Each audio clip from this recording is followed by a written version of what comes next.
Hey guys, welcome back. The word of the month is boundaries. This month we're talking all about boundaries. I'm going to focus on how to set boundaries, what is a boundary, and why are they important. So stay tuned to learn the basics of boundaries. If you're new to the channel, my name is Eboni Harris, relationship therapist. I speak on all things love, sex, and dating. So if you're interested in having a more fulfilling love and sex life, make sure you subscribe and hit that notification button so that you don't miss a thing.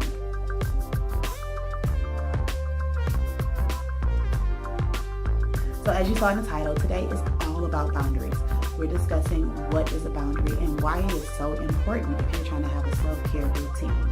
So I want to start off with what a boundary is, because I've had so many conversations where people are just confused about whether or not they're setting boundaries, or if they're giving ultimatums, or if they're just causing more issues in their relationships or friendships than they need to. So let's start with, what is a boundary?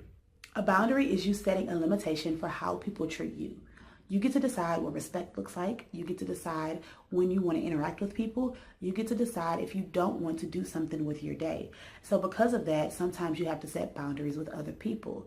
A boundary is completely for your benefit, no one else's. So it's all about you deciding what is good for me and how do I make sure other people understand what's good for me and how do I set that limitation with other people. What a boundary isn't is a way to change other people's behaviors. Is that a result sometimes? Definitely. But that is not the goal of the boundary. The boundary is all about you. People may continue to do what they've been doing. People may continue to try to overstep your boundaries, but you have to reinforce those boundaries and you have to decide for yourself, this is my limit and I'm going to enforce it no matter what behavior you have going on. If you're setting a boundary in hopes that someone else is going to change, that is not a boundary. That is you trying to manipulate a situation. So why do boundaries matter so much in a self-care routine? When we think about self-care, a lot of times we think of, what am I doing to make sure I'm feeling good? So that may be a massage, it may be cleaning up your house, it may be doing a budget, it may be even just taking a few minutes a day to meditate. Self-care is really important, but if you struggle with setting boundaries, that means that your self-care routine can be put out of whack at any moment. As soon as someone asks you to do something, as soon as someone decides that your self-care routine is not as important as whatever they need, and you go ahead and do what they ask you to do, then you have decided that your self-care routine is not important either. So the first thing you need to do is set a boundary and decide, this is what is okay for me and this is not what's okay for me, so that I can continue to improve my own self-care. If you don't have boundaries, it's going to be really hard for you to be consistent in taking care of yourself on a regular basis. So let's talk about how you start incorporating boundaries into your self-care. One way you can incorporate a boundary is by deciding, from this time to this time, I am no longer going to be able to entertain anything but what is best for me. So I'll give an example. If you wake up every morning and the first thing you do is get on social media and start interacting with people, or respond to your text messages or respond to your emails, you don't have a good boundary there. So when you first wake up, how are you going to set your day up for success? What is your morning self-care routine that is going to help you create the type of day that you want? This means for the first hour of your day, you don't interact with anyone else but yourself.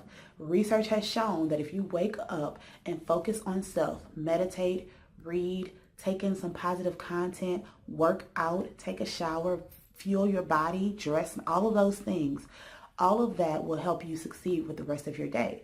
But if you wake up and start interacting with the world, now everyone else gets to determine how you spend the rest of your day. So that is an example of setting a boundary in your self-care routine. I'm not going to speak to anyone from 7 a.m. to 8:30, from 6 a.m. to 7, from 6 to 6:30, whatever you're choosing to do in the morning. Make sure that you have no interruptions and that other people are respecting the fact that this is my time to create the type of day I want to have. Another way to incorporate boundaries in your routine is if you have chosen that you're going to go and do something for yourself in the middle of the day and someone asks you, can you do this instead? Setting a boundary means, no, this does not work on my schedule, because I am going to respect my schedule and I'm going to decide what is best for me, and I'm going to put that as a priority, and then I can do something for someone else if I still have the energy and time. The way that you incorporate boundaries in your self-care routine is by putting that routine as a priority. Do not let other people step over whatever you've decided for your day. Another example of incorporating boundaries in your self-care routine is if you have people in your life that you love and that you care about, but you know when you spend time with them, it drains you and it takes away your energy, or it brings some negative energy into your life.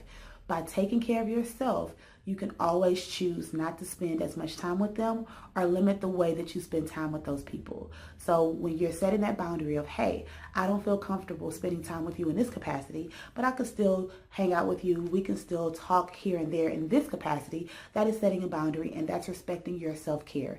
That's helping them understand that your self-care is more important than whatever they have going on. That's helping them understand that while you're not going to neglect the friendship or you're not trying to take away from the relationship, that there is only so much that you can give, and so you have to choose in what capacity you give to those people. All right, so that was all about boundaries being incorporated into your self-care routine. Leave a comment below to let me know, how do you incorporate boundaries in your self-care routine, or where do you struggle with that? Make sure you subscribe, and I will talk to you guys next time.